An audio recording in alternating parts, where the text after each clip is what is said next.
आसन को सहयोग करेंगे। बिल्कुल।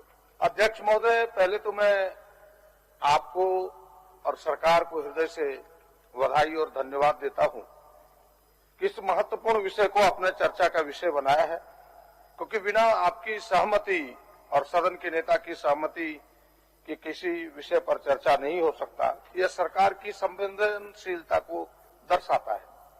अध्यक्ष महोदय, यह तो सच है कि चीन के वुहान से निकला हुआ वह कुहासा आज पूरी दुनिया को अपने आगोश में ले लिया है और कहें अध्यक्ष महोदय कि भारत में यह पहला अगर कभी आया तो 30 जनवरी को केरल में एक नौजवान को परिलक्षित हुआ कोरोना, और वो व्यक्ति भी चीन के वुहान के विश्वविद्यालय में ही पढ़ता था। अध्यक्ष महोदय, उस समय ही अगर यह देश सचेत हो जाता, देश के शीर्ष में बैठे हुए लोग सचेत हो जाते, जो परिस्थिति आज पैदा हुई है, हमें लगता है कि यह परिस्थिति हम सबको नहीं देखने को मिलता। उसी समय 7 फरवरी को मुझे याद है अखबारों की सुर्खियों में आया था राहुल जी की एक टिप्पणी, जो कांग्रेस के उपाध्यक्ष आदरणीय राहुल जी, उन्होंने लिखा था, the corona virus is an extremely serious threat to our people and our economy. My sense is the government is not taking this threat seriously. Timely action critical. उसमें बड़े हल्के से लिया देश के नेताओं ने, जो देश के हमारे सत्तासीन बैठे हुए शीर्ष पर लोग हैं। अध्यक्ष महोदय, क्योंकि इस महामारी के एक ही साधन थे, वह व्यक्ति था, व्यक्ति के शरीर से ही होके आ सकता था। अगर उसी समय जो अंतर्राष्ट्रीय विमान है उसको रोक दिया जाता केवल, तो हमें लगता है कि आज पूरा देश उसके आगोश में नहीं आता। जो विशेषज्ञ की टिप्पणियां आ रही है, जो बातें छन के आ रही है, ये मैं नहीं कह रहा हूं अध्यक्ष महोदय, और इसलिए मैं कह रहा हूं, और इतना ही करता कि चीन जो लोग बाहर फंसे हैं उनको ला करके कहीं क्वारंटीन करते, तो ये स्थिति नहीं। लेकिन इनके मन में तो कुछ और था। इनके मन में था कि हम दिल्ली के सल्तनत पर, दिल्ली की जो सरकार है उसको गिराए, क्योंकि वहां जनवरी में चुनाव थे, केजरीवाल को इन्हें हटाना एक पर्पस था, उसमें सफल नहीं हुए।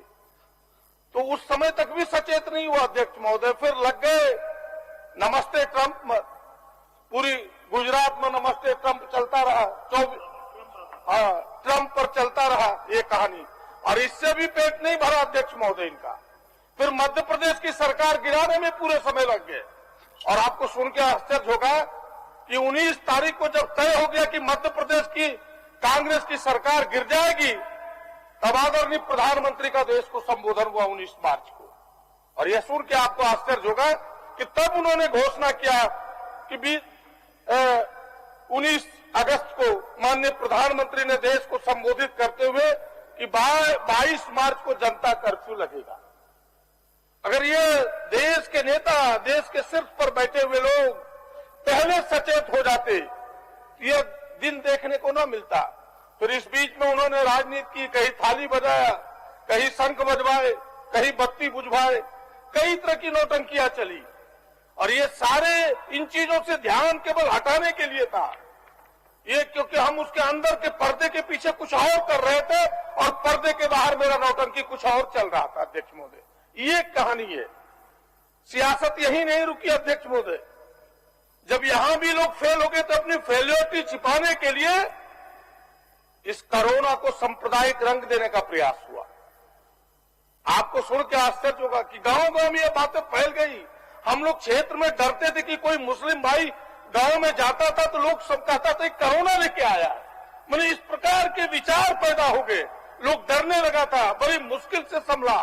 लेकिन यह धरती, इस देश की धरती सांप्रदायिकता को कभी बर्दाश्त नहीं कर सकता, क्योंकि आपको ये इन बातों की पूरी दुनिया को पता है कि यह ऐसी धरती है जहां रसखान जैसे लोग कृष्ण की महिमा गाया है।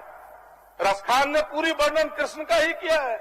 यहां तो ऐसे लोग हैं अध्यक्ष महोदय कि भगत सिंह के साथ अशफाक उल्ला ने भी मेरा रंग दे बसंती चोला का गीत गाया है। तो यह धरती उसको कैसे बर्दाश्त कर सकता है अध्यक्ष महोदय? इस धरती ने बर्दाश्त नहीं किया। और गिरिडीह का पहला उदाहरण आया कि मरा एक हिंदू, उसके घर के परिवार कोरोना के डर से भाग गया, उसके जनाजे को स्मशान तक ले जाने वाला मुसलमान भाई था। ये इस धरती की खूबी अध्यक्ष महोदय। इसलिए कोरोना को सांप्रदायिक रंग नहीं दे पाया, नहीं तो कोरोना को भी सांप्रदायिक रंग देना चाहता था। जो चीजें होनी चाहिए थी वो चीज नहीं हुआ। फिर खेल शुरू हुआ अध्यक्ष महोदय लॉकडाउन का। तब पूरे देश में जब आवश्यकता पड़ी तो लॉकडाउन घोषित हुआ और 25 मार्च को पहला लॉकडाउन घोषित हुआ अध्यक्ष महोदय। और 25 मार्च को जब लॉकडाउन घोषित हुआ अध्यक्ष महोदय, पूरी जिम्मेदारी सरकार पर आ गई। मजदूर बेचारे जहां के तहां थे, आपको भी अवसर मिलेगा, अवसर मिलेगा।